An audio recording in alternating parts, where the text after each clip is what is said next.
जीवन में ज्यादा रिश्ते होना जरूरी नहीं, पर जो रिश्ते हैं उसमें जीवन होना जरूरी है। जिंदगी की हर सुबह कुछ शर्तें लेकर आती है और हर शाम कुछ तजुर्बे देकर जाती है। तूफान भी आना जरूरी है जिंदगी में, तब जाकर पता चलता है कौन हाथ छुड़ाकर भागता है और कौन हाथ पकड़कर। सोच का ही फर्क होता है, वरना समस्याएं आपको कमजोर नहीं बल्कि मजबूत बनाने आती है।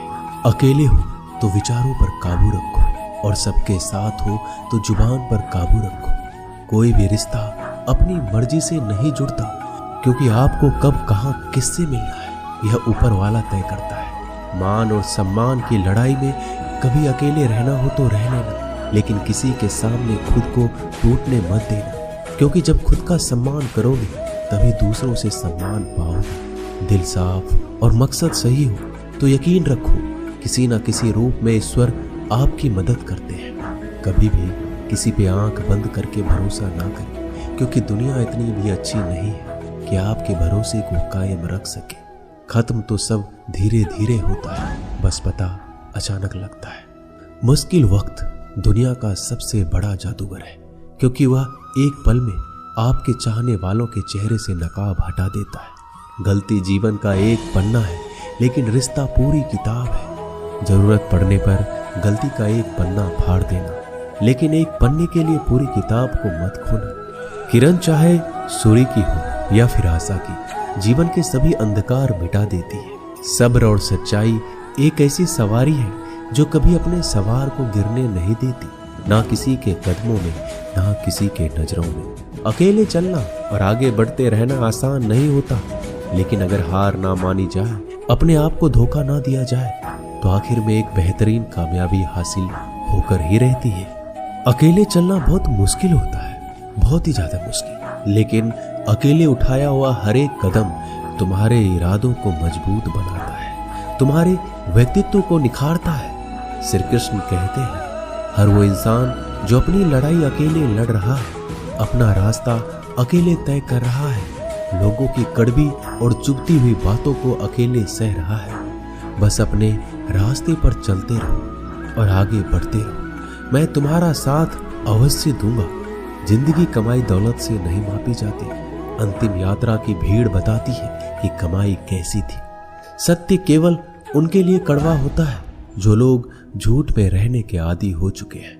जिंदगी में जीतने के लिए जिद होनी चाहिए, हारने के लिए तो एक डर ही काफी है। भरोसा रखिए, जब हम किसी का अच्छा कर रहे होते हैं तो हमारे लिए भी कुछ अच्छा हो रहा होता है। सही फैसला लेना काबिलियत नहीं है, फैसला लेकर उसे सही साबित करना काबिलियत है। जैसे उबलते पानी में परछाई कभी नहीं दिखती, ठीक उसी प्रकार परेशान मन में भी समाधान नहीं दिखते। शांत होकर देखिए, सभी समस्याओं का हल मिल जाएगा। संसार में कोई भी मनुष्य सर्वगुण संपन्न नहीं होता, इसलिए कुछ कमियों को नजरअंदाज कर रिश्ते बनाए रखिए। जब किसी को किसी से रिश्ता खत्म करना होता है तो सबसे पहले वो अपनी जुबान की मिठास खत्म कर देता है। आंखों में नींद बहुत है पर सोना नहीं है, यही समय है कुछ करने का, इसे खोना नहीं है। श्री कृष्ण कहते हैं, ना किसी के अभाव में जियो, ना किसी के प्रभाव में जियो। यह जिंदगी है आपकी, अपने स्वभाव में जियो। रिश्ते को इस तरह से बचा लिया करो, कभी मान जाया करो, कभी मना लिया करो। मौन रहना एक साधना है और सोच समझकर बोलना एक कला।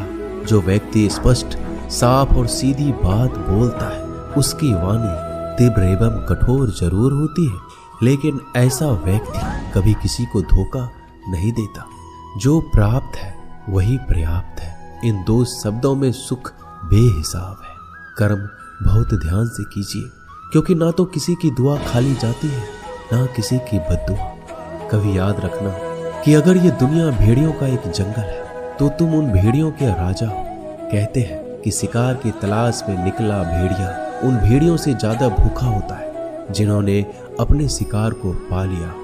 तो तुम्हें बस इसी भेड़िए की तरह बनना है जो अपने शिकार की तलाश में भूखा हो। उसका दिमाग तेजी से काम कर रहा हो कि भूख कैसे मिटाया जाए, और ये भूख है कामयाबी की, दूसरों से कुछ अलग कर दिखाने की भूख, लोगों की निंदा से परेशान होकर रास्ता ना बदलना, क्योंकि सफलता शर्म से नहीं साहस से मिलती है। जीवन में आपको रोकने टोकने वाला कोई है तो उसका एहसान मानिए, क्योंकि जिन बागों में माली नहीं होते वह बाग जल्दी उजड़ जाते हैं। जो लोग मन में उतरते हैं उन्हें संभाल कर रखिए, जो लोग मन से उतरते हैं उनसे संभल कर रहिए। बुद्धिमान लोग कभी इतिहास नहीं रचते, वो तो सिर्फ इतिहास को पढ़ते हैं। इतिहास तो पागल लोग रचते हैं जिन पर दुनिया हंसती है। जिंदगी में इन दो लोगों से हमेशा दूर रहना, एक जो व्यस्त रहने का दिखावा करता है और दूसरा घमंडी, क्योंकि खुद को व्यस्त दिखाने वाला व्यक्ति अपनी मर्जी से बात करेगा और घमंड वाला व्यक्ति अपने मतलब से याद करेगा। किसी को धोखा देकर ये मत समझो कि आप चालाक हो, ये सोचो कि उस इंसान को आप पर विश्वास कितना है। ये इंसान की फितरत है, यदि आप उसका एक बार सहायता ना करो तो वो आपके द्वारा पहले की गई सारी सहायताओं को भूल जाता है। घमंड के अंदर सबसे बुरी बात यह होती है कि वह सामने वाले को कभी महसूस नहीं होने देता कि वह खुद ही गलत है। हमेशा याद रखना कि समस्याओं का कोई आकार नहीं होता, वो तो आपके हल करने की क्षमता के अनुसार बड़ी या छोटी हो जाती है। इंसान को इंसान धोखा नहीं देता, बल्कि वो उम्मीदें देती है जो वो दूसरों से रखता है। जिंदगी में किसी को उतना ही तकलीफ देना जितना कि तुम खुद बर्दाश्त कर सको, क्योंकि तकलीफ देने में बहुत मजा आता है, लेकिन जब खुद के ऊपर आती है तो बहुत रोना आता है। जिंदगी में कोई भी इंसान अपने आप को ऐसे नहीं बदलता। जिंदगी में कुछ ऐसे हादसे हो जाते हैं जो उस इंसान को बदलने पर मजबूर कर देते हैं। किसी के सामने गिड़गिड़ाने से ना तो इज्जत मिलती है और ना ही मोहब्बत। इसलिए अपने स्वाभिमान को हमेशा बनाए रखना। यदि आप में काबिलियत होगी तो वह खुद चलकर आपके सामने आएगा। नाराज मत होना कभी ये सोचकर कि काम मेरा और नाम किसी का हो रहा है। यहाँ सदियों से रुई और तेल जलते हैं, लेकिन लोग कहते हैं कि दीपक जल रहा है। यदि आपके सपने बड़े हैं तो फिर आपके संघर्ष कैसे छोटे हो सकते हैं। यदि कोई आपका विश्वास तोड़ता है तो आप उसका धन्यवाद करना, क्योंकि वही आपको सिखाता है कि विश्वास किसी पर बहुत ही सोच समझ कर करना चाहिए। यह इंसान बहुत ही खुदगर्ज है। जब किसी को पसंद करता है तो उसकी बुराई नहीं देखता, और जब किसी को नापसंद करता है तो उसकी अच्छाई नहीं देखता। जो दोगे वही लौट कर आएगा, फिर चाहे वह इज्जत हो या धोखा।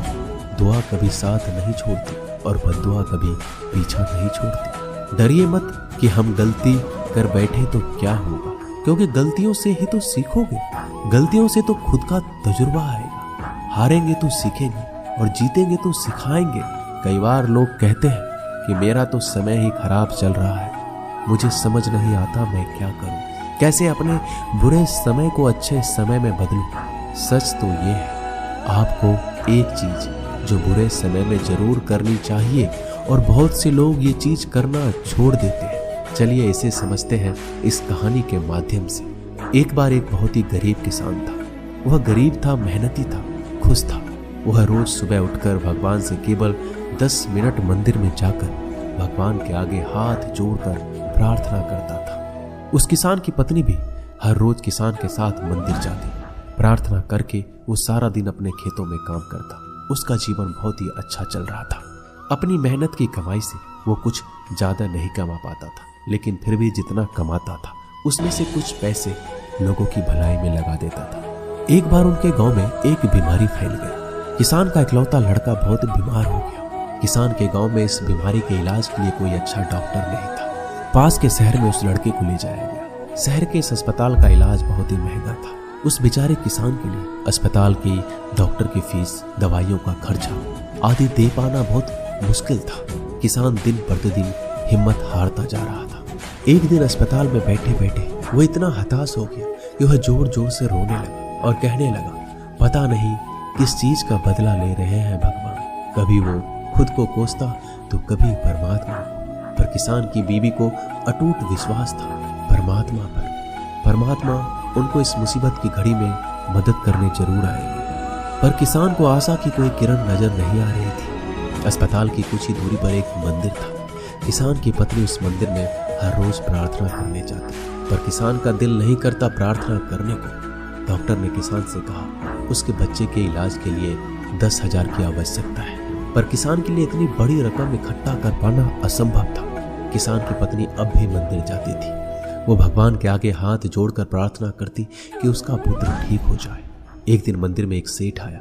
उसने किसान की पत्नी को कहा कि उसने किसान की बात उस दिन अस्पताल में सुनी, जिस दिन किसान रो रहा था।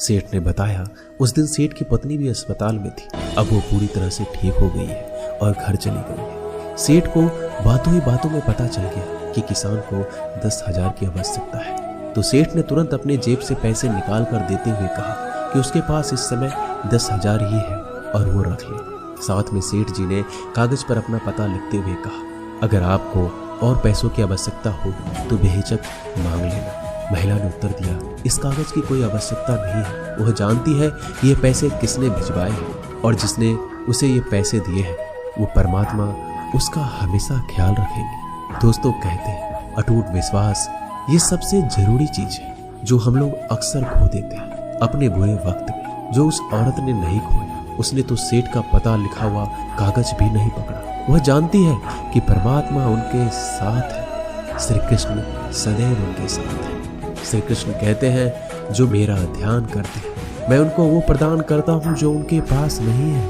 और जो उनके पास है मैं उसकी रक्षा करता हूँ। इसलिए बहुत जरूरी है कि हम बुरे वक्त में परमात्मा का साथ ना छोड़ें। दोस्तों ये वीडियो यही समाप्त होती है। मैं आशा करता हूँ कि इस वीडियो से आपने बहुत कुछ सीखा होगा। मिलते हैं अगली वीडियो में, तब तक के लिए अपना ख्याल रखिएगा। धन्यवाद। जय श्री कृष्ण।